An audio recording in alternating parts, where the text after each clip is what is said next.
Hello everyone, welcome back to ZypherSpaceCore. In the previous episode, several important foundations of number theory were established, including modular arithmetic, Euler-Tolen function, Euler theorem, and Fermat-Little theorem. This result showed that powers of integer exhibits the predictive behavior when computed modulo a number.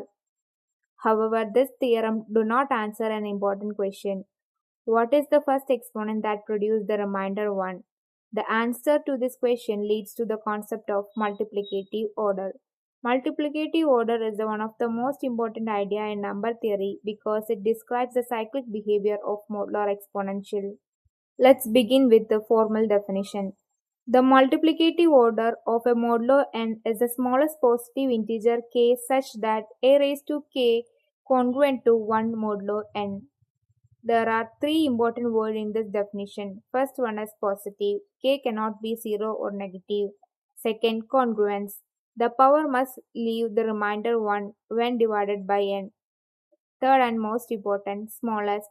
Many powers may produce the remainder 1. We only care about the first time it happens. Think of like multiplicative order as the length of cycle. If repeatedly multiplying by a modulo n, eventually it starts repeating. The order tells us when the cycle returns back to 1 for the first time. Before computing the order, one condition must hold. A and n must be coprime. If GCD of a comma n is not 1, then the order may not exist at all. This is why multiplicative order is defined only for the element that belongs to multiplicative group modulo n. Until now, we learned two very powerful results. Euler theorem tells us that if a and n are coprime, that eventually a raised to phi of n becomes congruent to 1 modulo n. Similarly, the Fermat-Little theorem tells us that for a prime modulo p, a raised to p minus 1 congruent to 1 modulo p. These two theorems guarantees that certain exponents works, but they leave an important question answered. Is this exponent that first one that works? Or could a smaller exponential already produce a remainder one? For example, Euler theorem might tell us the power 10 gives the remainder 1. Perhaps the power 5 already gives the remainder 1. Or maybe power 2. We need to find or identify the exact point where the cycle first returns to 1. This exact exponential is called multiplicative order. This is why multiplicative order is more precise than Euler theorem. Euler gives a guarantee, order gives us exact answer. So let's see how we can calculate it. First, check A and N are coprime. If they are not coprime, multiplicative order may not exist. Second, compute Euler-Tolen, that is value phi of n. Third, calculate the power of modulo n 1 by 1. Fourth, stop as soon as the remainder 1 appears. The exponents where this happens is the multiplicative order. Finally, verify your answer divides phi of n. If it doesn't, it likely to be an arithmetic mistake. So before solving, we needed one powerful theorem. If this theorem states if GCD of a comma n equals 1, then the multiplicative order of modulo n divides Euler-Tolen value, that is phi of n. This theorem is extremely useful because it is dramatically reduce our search. Suppose phi of n equals 12. Without the theorem, we might test every exponential through from 1 through 12. But now we only test divisors of 12. Those are 1, 2, 3, 4, 6 and 12. Much less work. The theorem immediately tells us which answers are possible, which are impossible. Look at the examples shown, like for the modulo 7 or phi of 7 equals 6. Before the order can only be 1, 2, 3 or 6, nothing less. For modulo 11, phi of 11 equals 10. Possible orders are only 1, 2, 5 and 10. But why this theorem use? Full proof belongs to the abstract algebra. However, the idea is simple. The invertible number modulo n forms a mathematical group. The size of that group is phi of n. So combining these two facts gives our result immediately.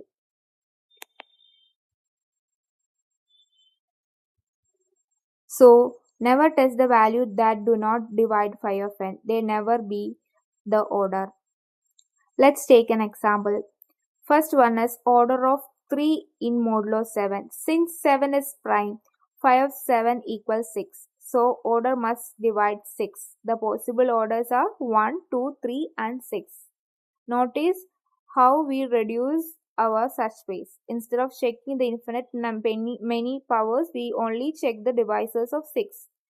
Now compute the power one by one. 3 raised to 1 gives the remainder 3, 3 raised to 2 gives the remainder 2, 3 raised to 3 gives remainder 6 and 3 raised to 5 gives the remainder 5. Finally 3 raised to 6 gives the remainder 1.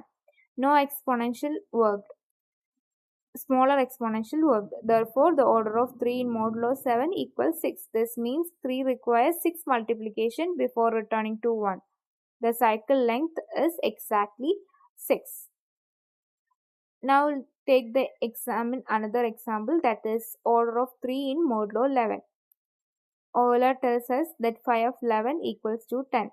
But watch carefully, like we can calculate the power, that is 3 raised to 5 already becomes the 1 modulo 11. We don't need to go all the way to power 10. Therefore, order of 3 in modulo 11 equals 5. This example demonstrates a key idea, that is Euler tolerance gives an upper bound. The actual order can be smaller. In fact, the order is always less than or equal to 5 of n. Until now, we worked with prime moduli. We can now work with composite modulus example. Let's use n equal to 9.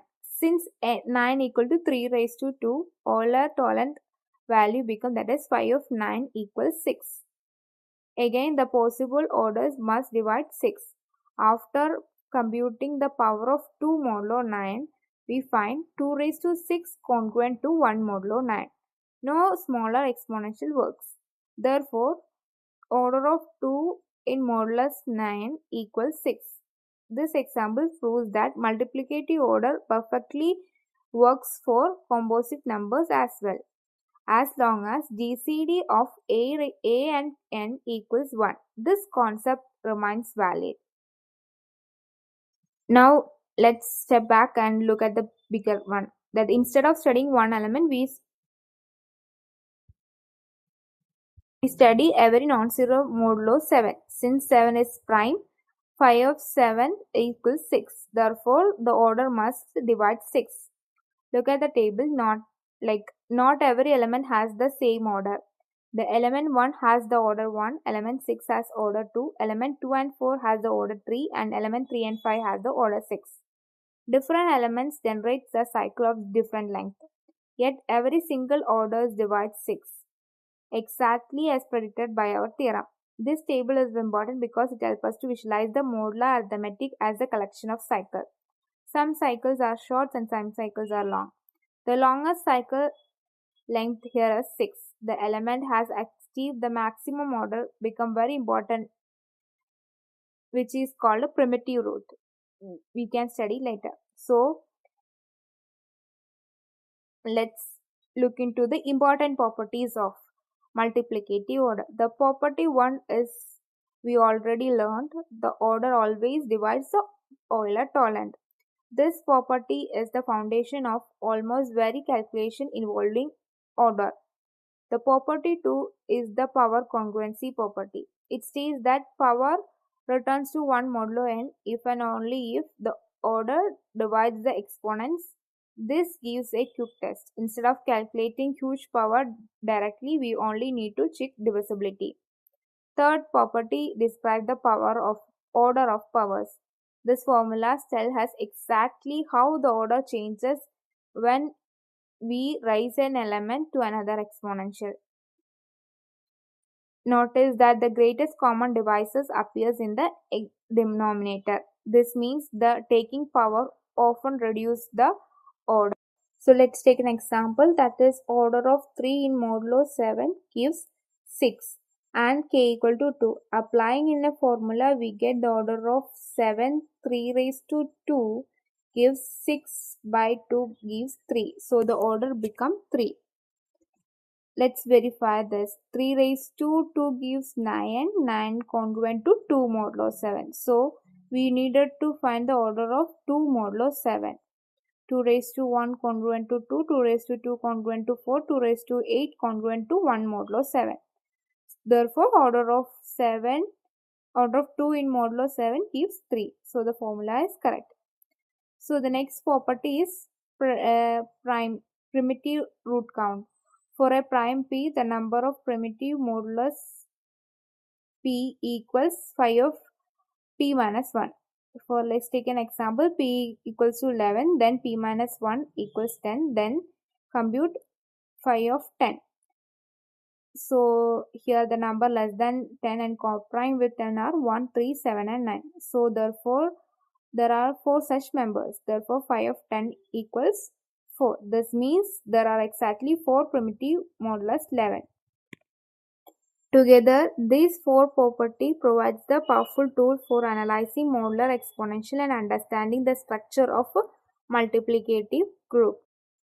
So we can go to the next topic, like how this multiplicative order is significant in cryptography, because multiplicative order is not just a theoretical concept. It plays an important role in modern cryptography. We can go through a few examples. Like first one is Diffie-Hellman Key Exchange. Elements with large orders are preferred because they create a large cyclic structures and improve security. In discrete logarithmic problem, the difficulty of recovering an exponential depends heavily on the order of underlying element. In RSA, multiplicative order is closely related to Euler theorem, which ensures the correctness of encryption and decryption operation. Finally, the cryptographers avoid elements with very small order because they can create a small subgroup. They may weaken security. For these reasons, multiplicative orders are important mathematical foundation for many public key cryptographic systems.